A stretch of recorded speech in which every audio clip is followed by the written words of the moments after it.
Hello everyone. So today we'll be looking at a new problem called next prime. So the problem says that given a positive integer n, I have to find the next prime number of it. So let's say I give you integer like 2. So the immediate prime number after 2, right, is 3. So we have to up to 3. So we have taken certain test cases.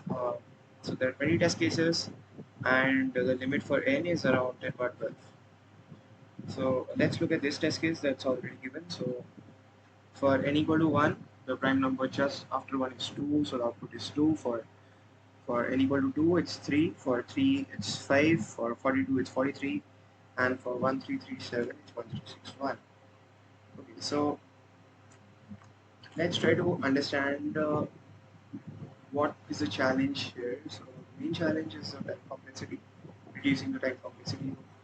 Uh, the limits for n is around 112, which means like let's say if I try finding primes after n, so that could take a really long time, but I'll just come up with something uh, which is more of a trick.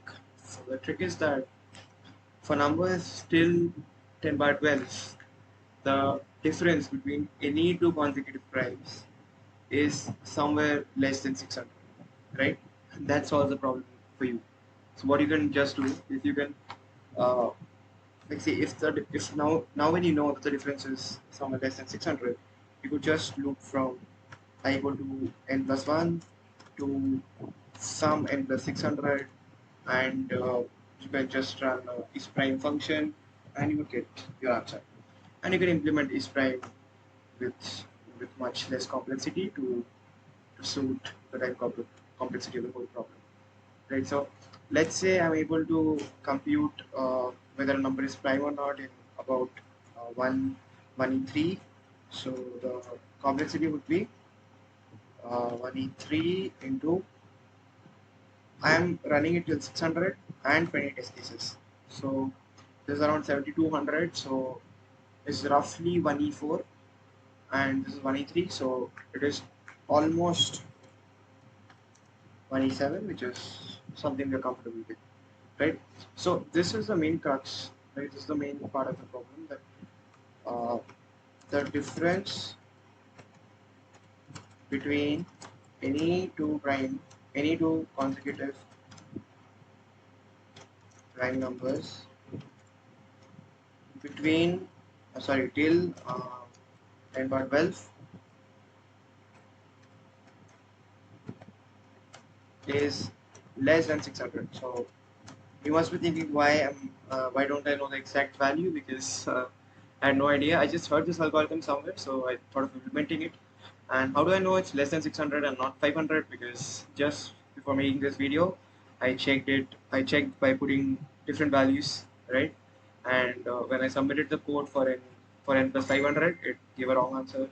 N plus 600 was somehow, I was lucky to get a right answer, so which meant that this works. So I'll just take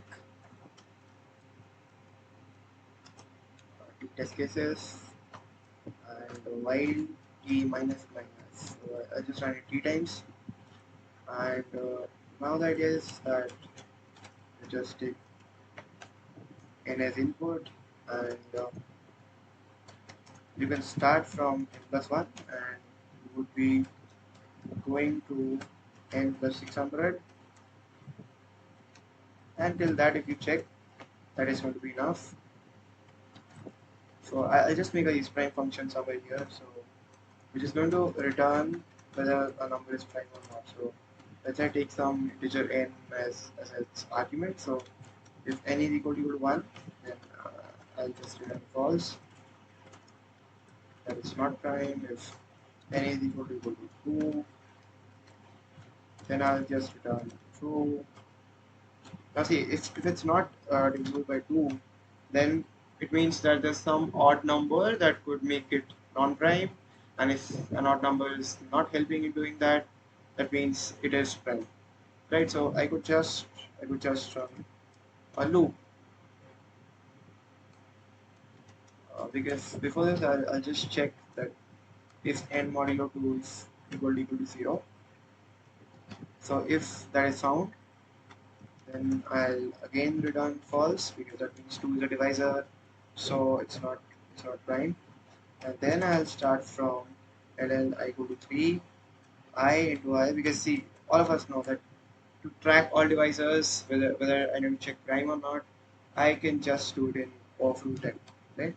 And I'll increment by 2 because I am just interested about odd numbers, right? I'm not even interested about the even numbers that come in between. So it will be 3, 5, 7, 9, all the odd numbers, right? And if my n modulo I is equal to 0, if I find any divisor in between, I will just return false. And if none of that happens, I'll just return true. Okay, so that was all about the is prime function. And what I'll check here, that if this is prime thing is true, that if is prime of I, if I get a true from here, so it clearly means that I found the prime number. So I'll simply print that and I'll pick away from the loop, and that should work, right? So let me just copy this input.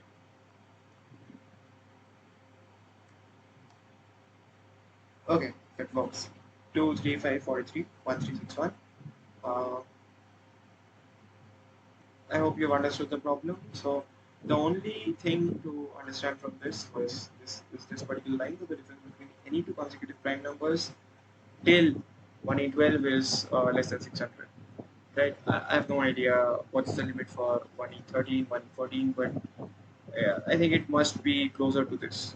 So you can just try putting 1000 or maybe 1500 and check if your code is running or not.